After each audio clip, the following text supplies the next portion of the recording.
Halo, assalamualaikum warahmatullahi wabarakatuh, teman-teman. Ada lagi komentar di YouTube saya yang memang perlu saya luruskan ya.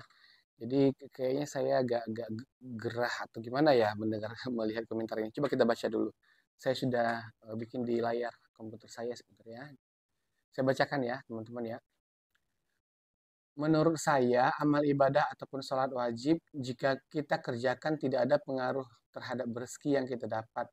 Karena bisa kita lihat pada kenyataan di lingkungan kita, ada yang sama-sama tidak sholat, rezeki mereka berbeda, bagai bumi dan langit. Dan ada juga sama-sama rajin sholat, namun rezeki juga berbeda satu sama lainnya, bagai bumi dan langit.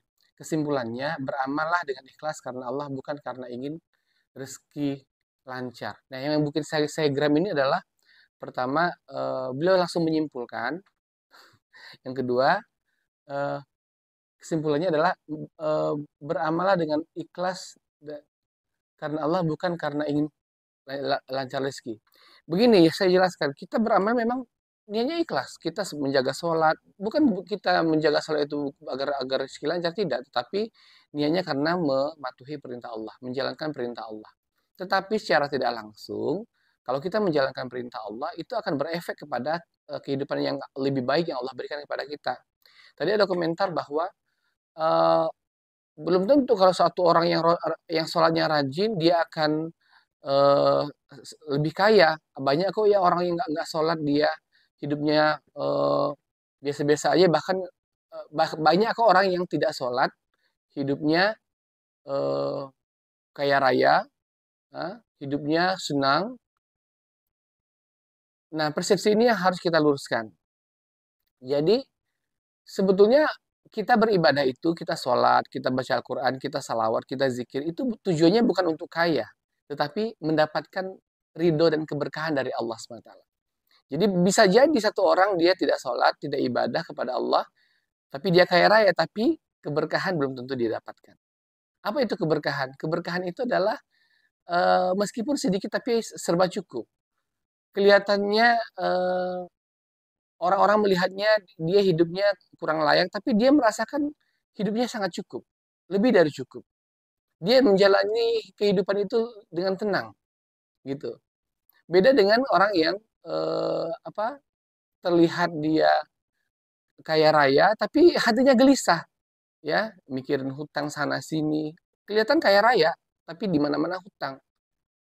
Tapi kelihatan kaya raya, tapi hatinya selalu tidak tenang karena ada konflik dengan saudara, ada konflik dengan istri, ada konflik dengan anak. Pokoknya hidupnya penuh masalah. Jadi memang memang kalau kita ibadah itu bukan tujuan untuk kaya, tetapi kalau kita ibadah yang rajin, kita ibadah menjaga sholat, menjaga ibadah, maka Allah akan berikan kepada kita kehidupan yang lebih baik, kehidupan yang berkah. Apa itu kehidupan yang baik? Ya kehidupan yang baik, ya kehidupan yang tidak banyak masalah. Walaupun hidupnya serba pas-pasan dari segi ekonomi, tapi hidupnya tidak banyak masalah. Tidak hidupnya tidak stres, tidak bermasalah dengan tetangga, tidak bermasalah dengan adik kakak, orang tua dan sebagainya. Jadi orang beriman itu senantiasa eh, dia selalu menisbatkan apapun masalahnya hanya kepada Allah. Ya, bahkan masalah-masalah yang sangat kecil sekalipun, begitu. Jadi itu yang dipahami. Jadi kita beramal, beribadah bukan untuk mencari kaya, tetapi mencari keberkahan dan mencari keridhaan dari Allah Subhanahu wa taala. Agar kita hidup bahagia di dunia dan di akhirat. Hidup bahagia itu bukan bukan harus kaya ya. Ada orang yang hidupnya eh, biasa-biasa aja, pas-pasan, tapi selalu cukup. Manakala misalnya dia ingin ingin umroh atau ingin haji, uangnya nggak cukup, tapi kemudian dia bermunajat kepada Allah, ada saja jalan-jalannya Allah kasih. Gitu. Ada orang yang dia mau umroh mau haji tiap tahun pun dia bisa haji furoda, bayar 500 juta setiap sekali berangkat. Tapi eh, belum tentu dia dia punya belum tentu dia bisa berangkat. Misalnya contoh ya, nah, dia punya kemampuan tapi belum tentu uangnya bisa dimanfaatkan untuk mendekatkan diri kepada Allah.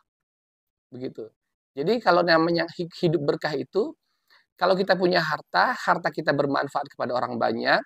Kalau kita punya waktu, waktu kita bisa bermanfaat kepada halayak ramai. Kalau kita apapun yang kita punya, senantiasa bisa eh, bermanfaat kepada orang banyak dan juga untuk agamanya Allah SWT. Nah, itu yang perlu dipahami. Jadi sekali lagi saya tekankan bahwa kita beribadah, kita sholat, kita zakat, kita apa saja tujuannya bukan untuk mencari rezeki. Tetapi kalau kita menjalankan itu semua, Allah akan memberikan kemudahan-kemudahan kepada kita. Allah akan memberikan banyak keberkahan dan Allah akan meridhoi kita. Jadi tujuan kita dalam hidup ini kan mencari ridho Allah. Kalau Allah sudah ridho pada kita, apalagi yang harus kita pusingkan? Karena Allah senantiasa bersama kita. Yang kita inginkan kan Allah senantiasa bersama kita dan Allah meridhoi kita itu.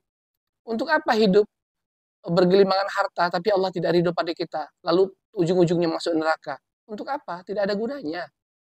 Oke, harus dipahami. Semoga tersadarkan yang belum sadar, semoga tercerahkan yang belum belum belum paham. Dan apabila Anda senang atau suka dengan video ini, boleh Anda share videonya sebanyak-banyaknya agar lebih banyak orang yang tercerahkan. Assalamualaikum warahmatullahi wabarakatuh.